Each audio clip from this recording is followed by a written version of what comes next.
container. Me acaba de llamar mi abuela. Así que se cortó el video y voy a subir 2 partes. Esta va a ser la segunda parte del video. Quedan aproximadamente 30 minutos. Y continuamos con el hueso esfenoide. No voy a volver a grabar todo porque no. Me llamó mi abuela y se cortó. Así que esta es la segunda parte. Y seguimos. Donde empezamos, nos queda la cara inferior. Ya hablamos de la cara anterior, la cara superior, la cara anterior, y ahora vamos por la cara inferior del cuerpo del hueso esfenoide, y constituye la porción más posterior del techo de las cavidades nasales. Esta cara presenta en la línea media la cresta esfenoidal inferior. Su extremo anterior se denomina pico del esfenoide. Acá la tenemos en el dibujito, en el sector. Este pico termina en forma de pico del esfenoide.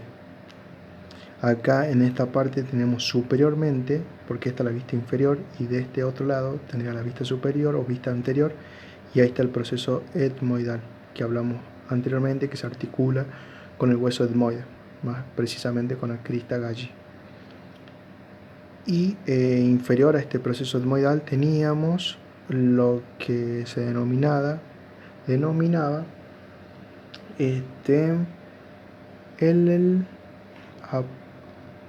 la cresta esfenoidal anterior. En este caso tenemos inferiormente la cresta esfenoidal inferior.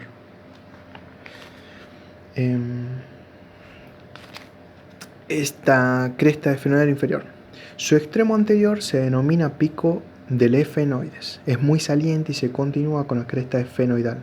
La cresta esfenoidal inferior se articula con el canal comprendido entre las alas del borde superior del vómer. Acá vamos a ver el dibujo, que en este caso está dibujada con lápiz, que corresponde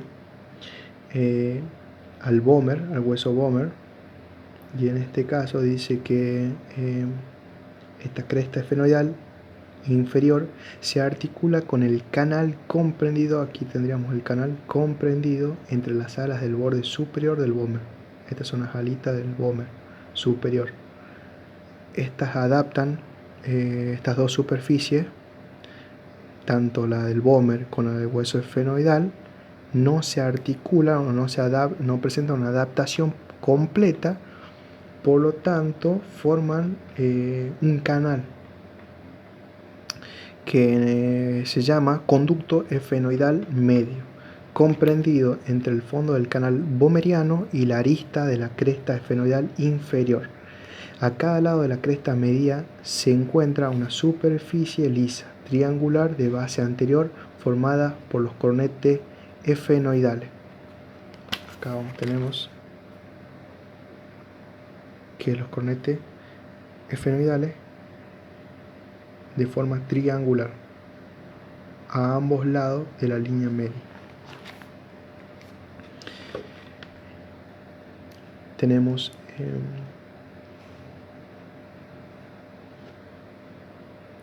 y un conducto esfenoidal. Dice: a cada lado de la cresta media se encuentra una superficie lisa triangular de base anterior formada por los cornetes esfenoidales, limitada lateral y posteriormente por un saliente de la raíz de la lámina medial de la apófisis pterigoides, que se denomina apófisis vaginal de la apófisis pterigoide, y se describirá junto con apófisis pterigoides más adelante. Luego hablamos de la cara posterior, que la cara posterior del cuerpo del esfenoide es rugosa. La cara posterior es una superficie cuadrilátera y desigual, por medio de la cual el hueso esfenoidal se une al hueso occipital. Estos huesos se sueldan tempranamente y en el adulto por lo general se ha desaparecido todo el resto de articulación.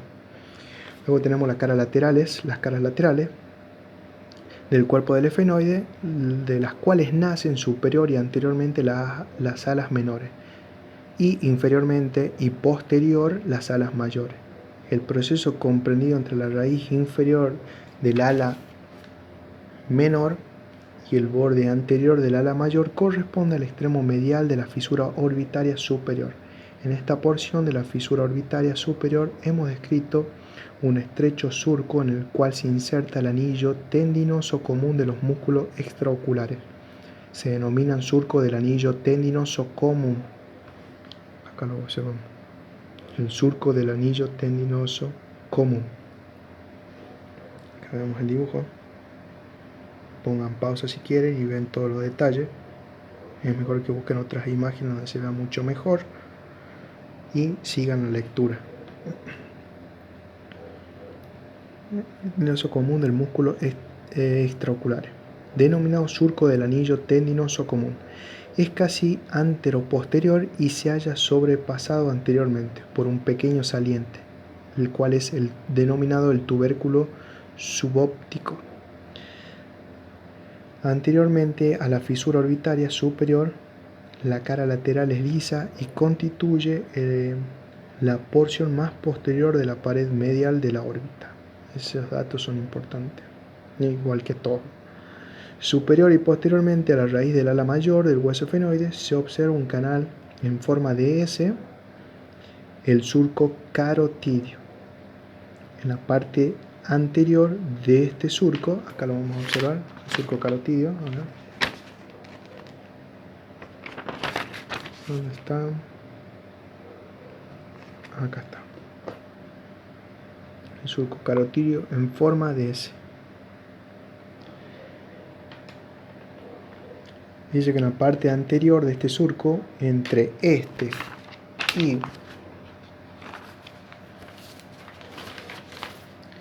y la vertiente anterior de la fosa hipofisiaria, se sitúa la apófisis clinoides media.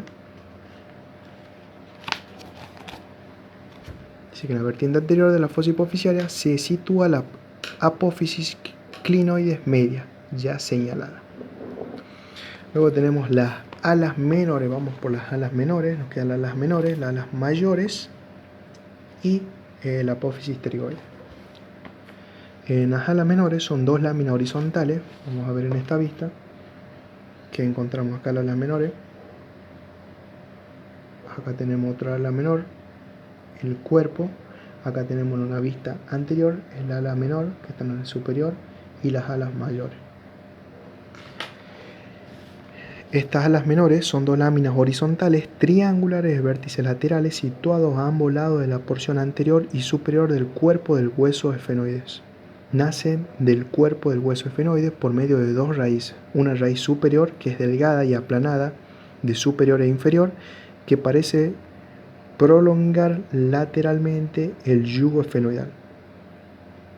La otra posterior-inferior y más estrecha se origina del cuerpo del hueso efenoides, un poco inferior y posteriormente a la precedente. Estas dos raíces se unen lateralmente y circunscriben con la porción correspondiente del cuerpo del hueso efenoide el conducto óptico, que tiene 5 milímetros de longitud y a través del cual pasan el nervio óptico y la arteria oftálmica. La cara superior de las alas menores es plana y lisa y se continúa anteriormente con la cara superior de la porción orbitaria del hueso frontal.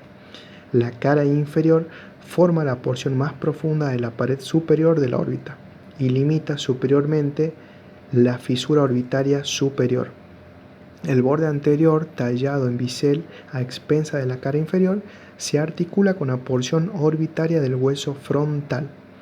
El borde posterior es libre y más grueso medial que lateralmente. Se continúa medialmente con una saliente de vértice posterior, la apófisis clinoides anterior.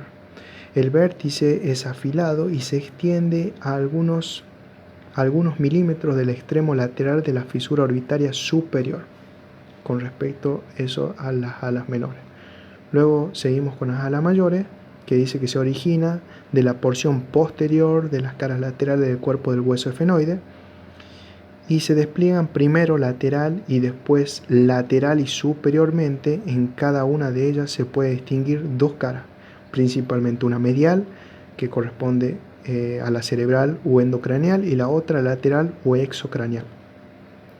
La cara cerebral o endocraneal, esta cara de concavidad superior y posterior en su porción medial presenta 3 orificios, que son de anterior a posterior, el agujero redondo, el agujero oval y el agujero espinoso. Vamos a hablar del agujero redondo, que se sitúa 3 o 4 milímetros posteriormente al extremo medial de la fisura orbitaria superior.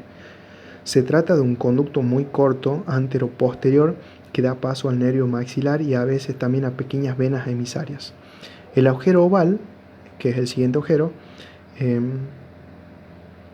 se encuentra aproximadamente 1 centímetro posterior y lateral al agujero redondo.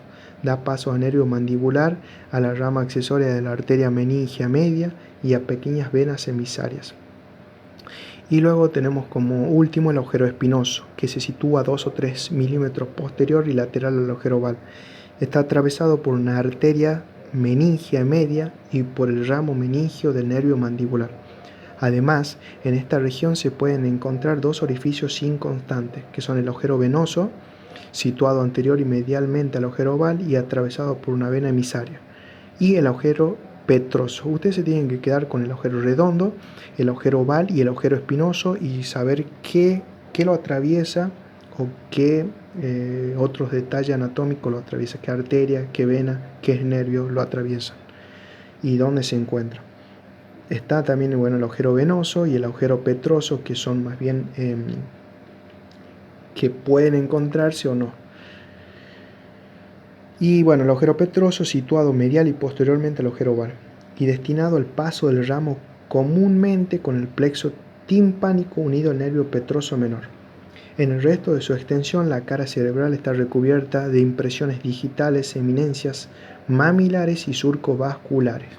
Cuando habla de impresiones digitales, eminencias mamilares y surcos vasculares, hace referencia a que se encuentra como una huella digital que presenta surcos, pequeños surcos en el dedo, si vemos, presenta como pequeños surcos, y esos surcos se van a dar por la presión de los vasos sanguíneos en el momento de desarrollo del hueso.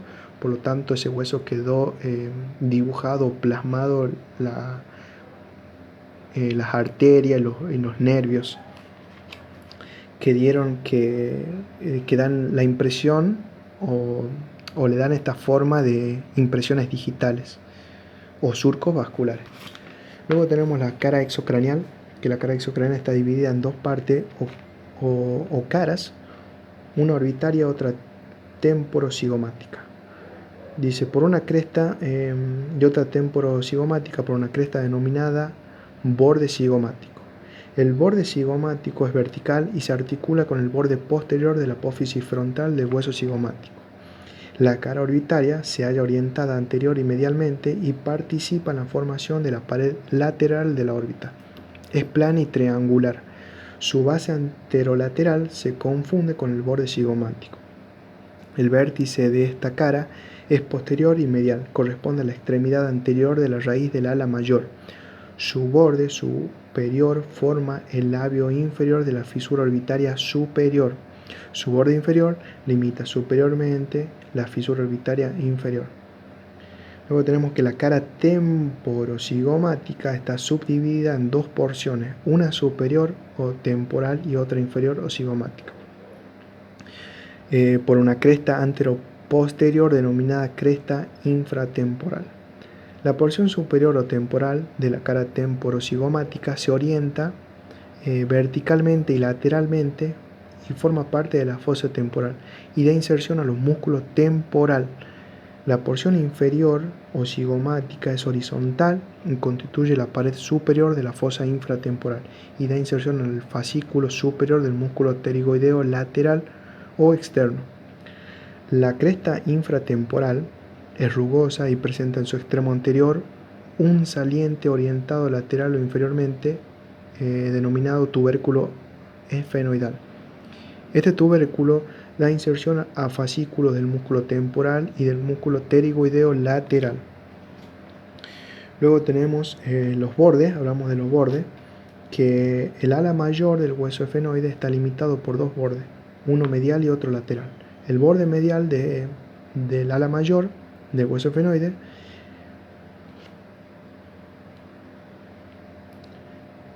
Está limitada por dos bordes, uno medial y otro lateral. Bueno, este borde medial, este borde comprende tres segmentos, uno anterior, medio y otro posterior.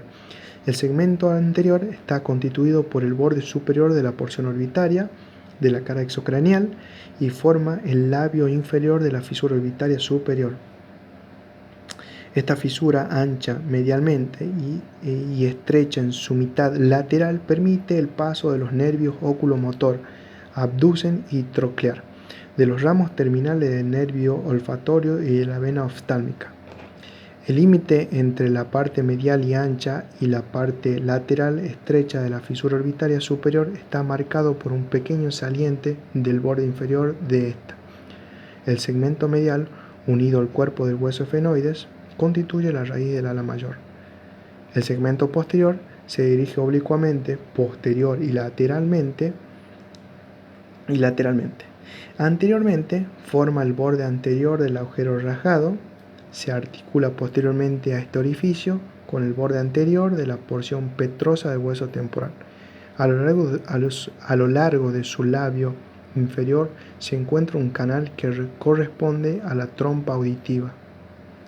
Cerca del cuerpo del hueso y del segmento posterior del borde medial se origina un saliente largo y estrecho, aplanado, transversal y oblicuamente, que se orienta posterior y lateralmente, y se trata de la língula efenoidal, que forma el reborde lateral de la parte posterior y vertical del seno cavernoso. La língula divide parcialmente el agujero rasgado en dos partes. Luego hablamos del borde lateral. Ya hablamos del borde medial de los bordes y ahora hablamos del borde lateral, que es cóncavo posterior y superiormente. El borde lateral está cortado en bisel a expensas de su lámina externa superiormente y de su lámina interna inferiormente. Este se articula en toda su extensión con la porción escamosa del hueso temporal. Los bordes laterales y medial del ala mayor del hueso efenoide se unen anteriormente por medio de una superficie triangular frontal, que es rugosa y se articula con el hueso frontal anteriormente, y superior y posteriormente con el agujero efenoidal del hueso frontal anteriormente. Acá voy a retroceder un poco la lectura porque me fui, leí cualquier cosa. Los bordes lateral y medial del ala mayor del hueso efenoides se une anteriormente por medio de una superficie triangular frontal que es rugosa y se articula con el hueso frontal anteriormente, y superior y posteriormente con el ángulo efenoidal del hueso parietal. Estos bordes se unen posteriormente y forman un ángulo agudo cuyo vértice ocupa el espacio angular comprendido entre la porción escamosa del hueso temporal y la parte anterior de su porción petrosa. El vértice de este ángulo se prolonga inferiormente mediante una apófisis vertical en la espina del hueso efenoide. Seguimos con la apófisis pterigoide. Acá tienen la imagen. Acá podemos ver también los huesos dibujados con lápiz, los otros huesos, cómo se articularían con el hueso efenoide. Sigue la apófisis pterigoide. La apófisis pterigoide se implantan en la cara inferior del hueso efenoide por medio de dos raíces, una medial y otra lateral. La raíz medial nace de la cara inferior del cuerpo del hueso efenoide. La raíz lateral, más voluminosa que la precedente, se desprende del ala mayor.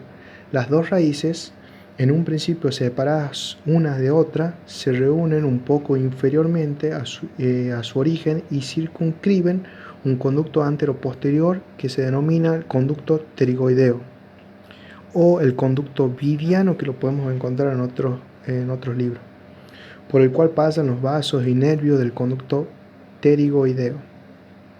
Por debajo del conducto pterigoideo, cada raíz se continúa. Acá tenemos la apófisis pterigoide.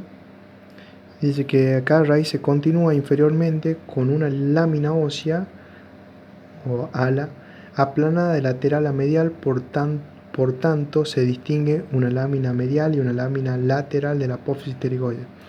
Esta última es más ancha que la lámina medial.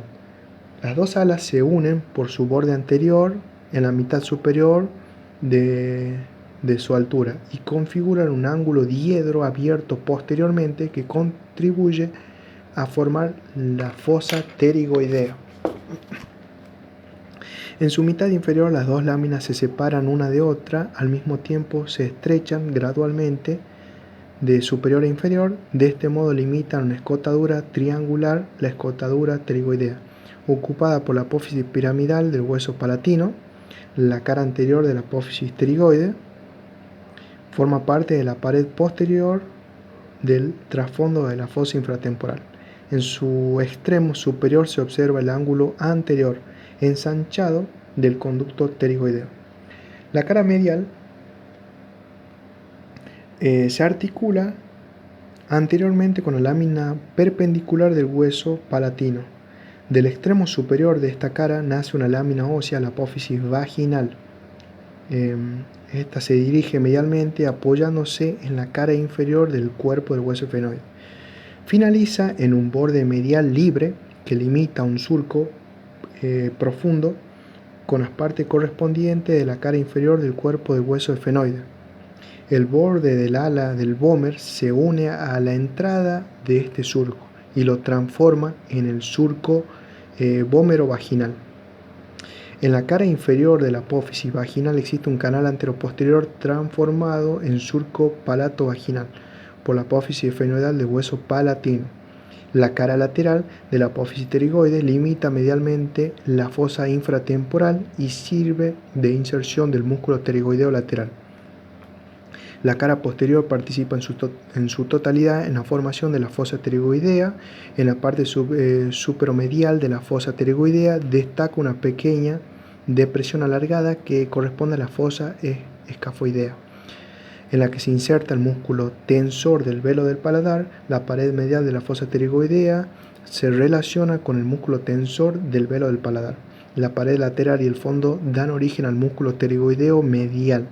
La fosa pterigoidea está limitada lateralmente por el borde posterior de las dos láminas, y el borde posterior de la lámina medial presenta superiormente la escotadura tubárica, que corresponde a la trompa auditiva. Su extremo inferior se prolonga inferior y posteriormente por medio de un gancho cóncavo superiormente sobre el que se refleja el músculo tensor del velo del paladar. El borde posterior de la lámina lateral presenta un poco superior a su parte media un saliente agudo que corresponde a la apófisis pterigoespinosa, en la que se inserta el ligamento del mismo nombre. Bueno, ahí tenemos el ligamento vidiano. El ligamento del mismo nombre, que corresponde al ligamento pterigoespinoso. Y ahí terminaría lo que corresponde al hueso efenoide. Le hice una lectura rápida porque realmente no tengo mucha memoria en el celular y no me entra toda la descripción o explicar todo el hueso efenoide, justamente por la falta de memoria. Pero espero que les sirva el comienzo de esta descripción de este hueso. Les voy a pasar una diapo antes que se acabe el tiempo.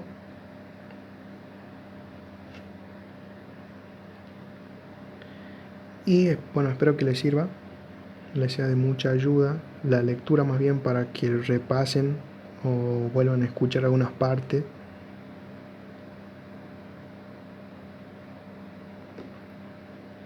Seguramente en el próximo video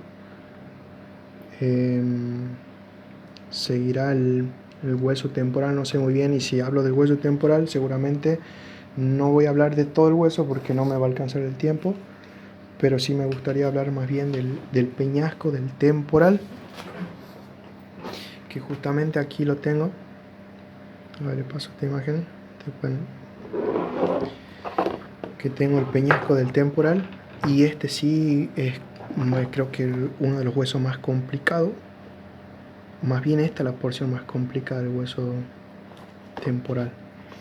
Es el peñasco. Y con este seguro se le queda y no se olvidan más. Así que seguramente en el próximo video. Bueno, así, si pueden darle me gusta, todo bien. Y espero que anden bien y que tengan un buen fin de semana y una buena semana. Nos vemos.